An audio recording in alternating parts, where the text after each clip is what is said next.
Good evening to everybody. My dear lovely students and teaching, non-teaching staff and everybody. ప్రతి ఒక్కరికి భగవంతుని ఆశీస్సులు నా ఆశీస్సులు ఉంటాయి. మీరు క్షేమంగా ఉండాలని ప్రార్థిస్తూ ఉంటారు ఎప్పుడు. 50 years సినిమా లైఫ్, 50 సంవత్సరాలు ఈ నట జీవితం ఉంటుంది ముందు ఊహించలేదు. 1975 November 22nd my first picture was released, స్వర్గం నరకం. It is not so easy. నేను సంవత్సరం ఉంటానా లేదా 2 years ఉంటానా, ఆ తర్వాత సినిమాలు ఉండవు, మళ్ళా విలేజ్కి వెళ్ళిపోవడమా అనుకున్నవాడిని. 50 సంవత్సరాలు, 560 చిత్రాలు, డిఫరెంట్ టైప్ ఆఫ్ క్యారెక్టర్స్, ఒకదాన్ని మించి ఒకటి.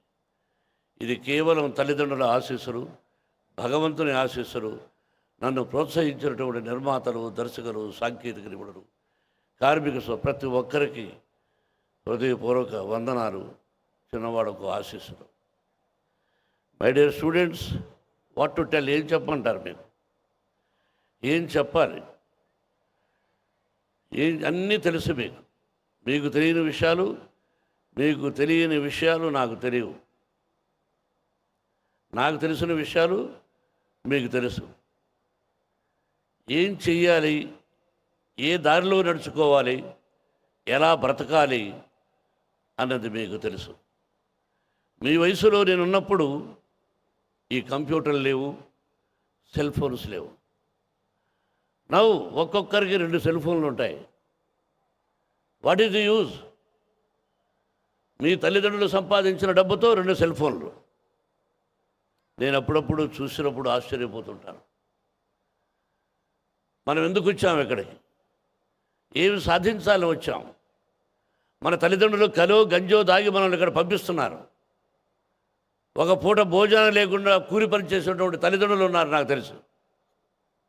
నా దగ్గరకు వచ్చి ఎన్నోసార్లు, ఏమండి మా అమ్మాయి కానీ మా అబ్బాయికి కానీ ఏదైనా కొంచెం సహాయం చేయగలరా అంటే, ఎంత చేసామన్నది అక్కడ పోయి తెలిస్తే అడిగితే చెప్తారు.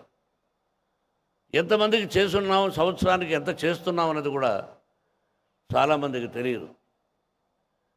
మీరు ఆలోచించుకోవాలి. మంచి దారిలో ప్రయాణం చేస్తే మంచి జరుగుతుంది, చెడ్డ దారిలో ప్రయాణం చేస్తే చెడ్డ జరుగుతుంది. ముందే ఉంది వెనకే ఉంది అని ఆలోచిస్తే అసలు నీలో ఏముందిరా అని ఆలోచించుకోవాలి. సాయంత్రం అయితే మనం వాళ్ళేంటి వీళ్ళేంటి పొరుగింటోళ్ళేంటి పక్కింటోళ్ళని మాట్లాడుకుంటాం. Time waste. What for you are wasting time for others. మీరు మీ కాన్సన్ట్రేషన్ చదువు మీద పెట్టండి, మిమ్మల్ని ప్రేమిస్తున్నటువంటి తల్లిదండ్రుల మీద పెట్టండి, మీ కుటుంబం మీద పెట్టండి. Don't waste your life and time.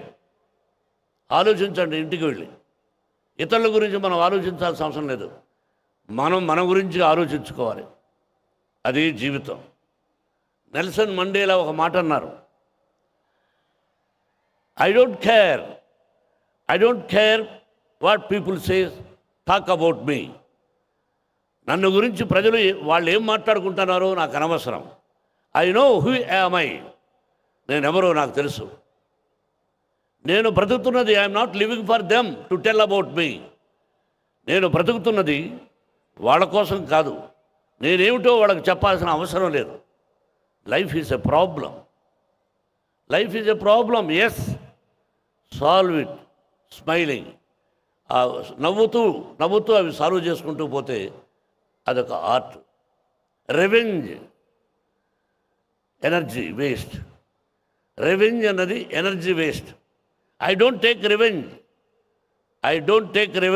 I simply delete the people from my mind అన్నాడు. That is the life. జీవితం ముందుకు సాగాలంటే మంచి నాకు తెలుసు కాబట్టే ఈ రోజున ఈ బట్టలు వేసుకొని ఈ పొజిషన్లో మీకున్నాను. మై డియర్ లవ్లీ స్టూడెంట్స్, ఒకరు చెబితే తెలుసుకునేది కాదు, మీకుగా తెలుసుకోవాలి. ఏదో కాలేజీ కాదు, రక్తం ధారబోసి కట్టినటువంటి యూనివర్సిటీ. నేను కష్టపడినట్టు ఇంకొకరు కష్టం రాకూడదు. అటువంటి కష్టాలు ఇక్కడ చదువుతున్నటువంటి పిల్లలు భావి భారత పౌరులు కావాలని, దేశాన్ని ఉద్ధరించాలని, దేశాన్ని కాపాడాలని. ఎలాగా?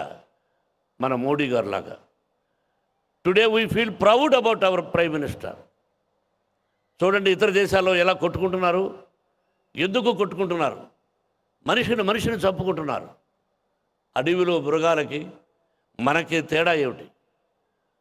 పులిని చంపదు, సింహాన్ని చంపదు, ఏనుగును చంపదు.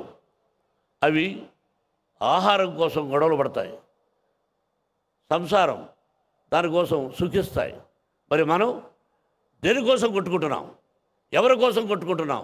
ఏమి సాధించాలని కొట్టుకుంటున్నాం? ఈరోజు నిన్ను చంపితే నువ్వు కూడా నన్ను చంపుతావు ఒక రోజున. ఆ ఆలోచన మనిషికి లేక మనిషిని పీక్కుతుంటున్నాడు. ఇది ఏ రోజు పోతుందో అప్పుడే మన సొసైటీ బాగుపడుతుంది. ఇక్కడ చదువుకున్న విద్యార్థులు చాలామంది మంచి ఉద్యోగాల్లో ఉన్నారు.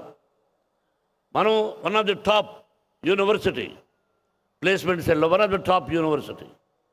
I can say proudly, yes, they are my daughters and Sons.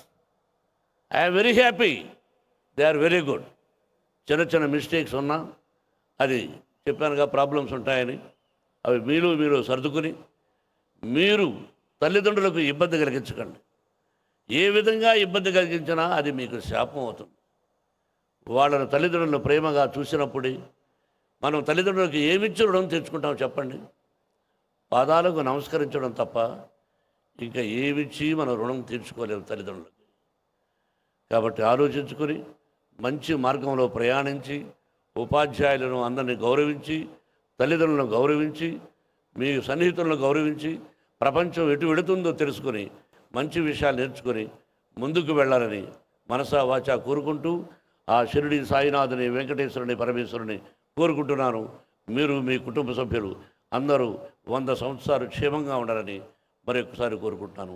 Thank you very much.